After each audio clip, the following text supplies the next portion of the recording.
P T I رہنما barrister گوہر اور عمر ایوب نے سنی اتحاد کونسل میں شمولیت اختیار نہیں کی۔ دونوں آزاد حیثیت میں قومی اسمبلی کا حصہ بنیں گے۔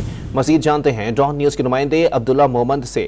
عبداللہ، بتائیے گا کیا وجہ ہے کہ اب تک ان دونوں نے شمولیت اختیار نہیں کی ہے؟ جی بالکل، جیسے ہی پاکستان تحریک انصاف کا سنی اتحاد کونسل کے ساتھ جو اتحاد ہے وہ گزشتہ روز سامنے آیا تھا، لیکن اب پی ٹی آئی ذرائع نے دعویٰ کیا کہ پی ٹی آئی کے سیکرٹری جنرل عمر ایوب اور اس کے ساتھ موجودہ چیئرمین بیرسٹر گوہر جو ہے وہ سنی اتحاد کونسل کا حصہ نہیں ہوں گے، کیونکہ اس کی وجہ یہ ہے کہ پی ٹی آئی کے انٹرا پارٹی انتخابات 3 مارچ کو ہوں گے، اور اس کے لیے شرط یہی ہے کہ ممبر جو ہے اس کا تعلق آزاد حیثیت سے یا پی ٹی آئی کا بانی پی ٹی آئی کا ممبر ہو۔